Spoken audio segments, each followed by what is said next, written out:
Okay, so I'm just gonna make a little recording for people to watch. And for those who do join in, if you are just checking in, feel free to just write check in, and then you can go on your merry way. But I'm gonna kind of go through just a couple of things super fast. I just feel like this would be very important for most people, especially if you are a bit behind. I'm going to kind of give you some tips, hints on this particular unit. Unit 14 is all about solving right triangles. Woohoo! We love that. As you can see, I put it in purple. This is like the one area most people struggle. Application. It's where a lot of people struggle with.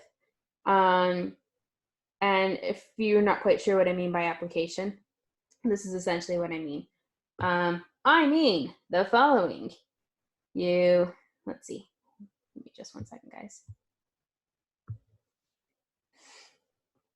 You're given a story problem. Let's say you're like given something along the lines of the following, okay?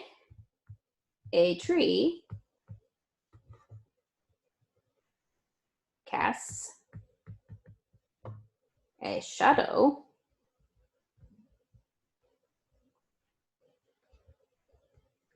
of, let's do 10 feet long.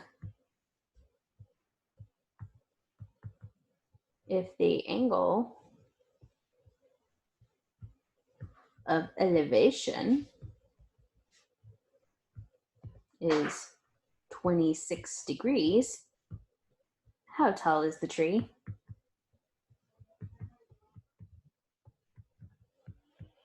This is kind of an example of what I mean by application. For some reason, a lot of people struggle with this. So I'm going to kind of just give you guys a tiny example here of what I mean by application. Okay, so unfortunately, the program that I'm using here, my Microsoft Word, they basically suck now. They have eliminated all of my other colors that I want to use. So this is going to be kind of a fun adventure here. Here's my tree. I can get green. Okay, tree. Okay. And this tree has this shadow right here. And this shadow is 10 feet long. Okay. Now, what do I mean by angle of elevation? The angle of elevation is going to be from like your zero, the horizontal line, up to an object. Okay, in this case, the angle of elevation is going to be from the ground to the top of the tree. Okay, so I'm going to just do like kind of a diagonal line here. Okay, this is going to be my angle of elevation, and it's 26 degrees. We're trying to find the height of the tree. So that's what I mean by application. Given a story problem, can you create a right triangle with all the information and find what you're supposed to find? Well, in this case, I was able to read through my story problem, generate an image that has a form of a right triangle. This is a right triangle. And I could set something up to where I can find my missing value. Okay, this is where a lot of people get confused because for some reason they can't read the problem and draw the image. Now, I made mine very, very succinct, and I obviously threw in this little piece of info right here that you probably did not know about. But I at least gave an explanation for it. An angle of elevation is going to be from whatever your zero is up to an object. Angle of depression is going to be from whatever your level is down to an object. So like the angle from a plane to a lighthouse, that's going to be an angle of depression. I'm trying to think if there's another example of an angle of depression. One that I made up a while back was you have this gopher that created this angle of depression by digging a diagonal from where the ground was. And so your triangle was going to be like that. So, I mean, paying attention to vocabulary and understanding what it's supposed to be, what you're supposed to do, is very, very, very important on these particular problems. But I did want to throw that out there because I know a lot of people do struggle with application.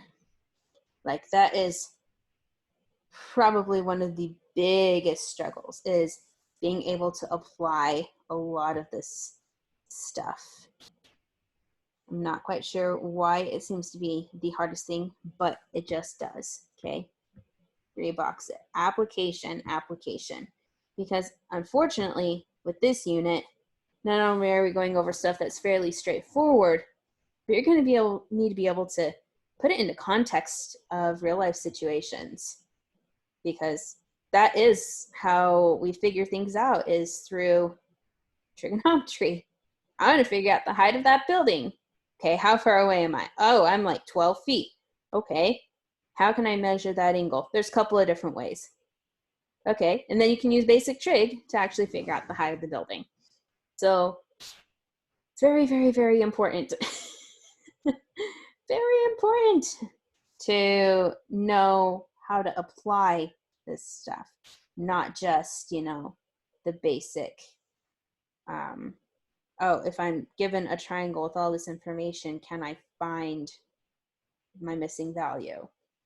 That is important, yes.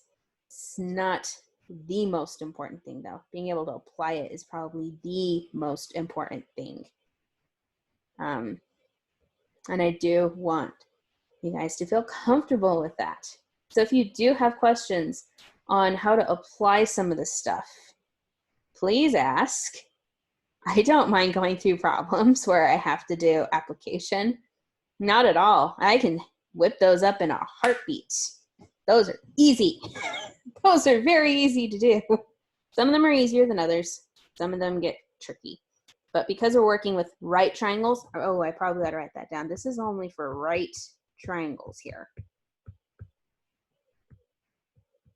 Okay, right triangles. We're not working with non-rights for another week. So next week, just as a heads up, we are not working with right triangles. We are working with non-right triangles. You will want to pay attention to those differences. It is important. So yeah, just throwing that out there. And I thought I'd just make a short little recording so that you guys can see that later. I will post this up on Canvas for those who were not able to make it to the actual Zoom.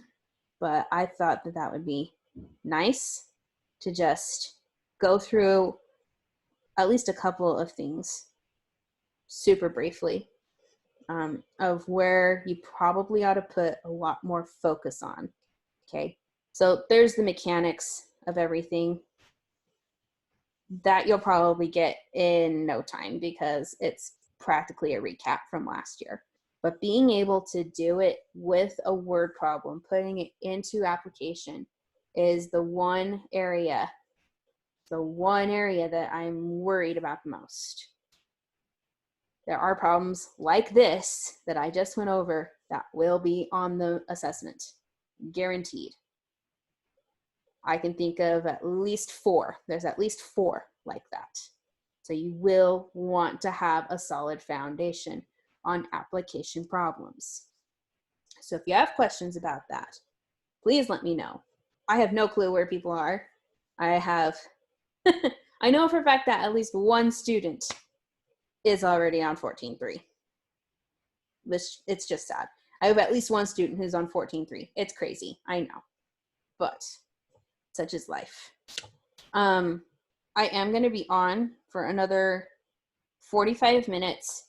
Once again, if you're just checking in, feel free to just write that down in the chat.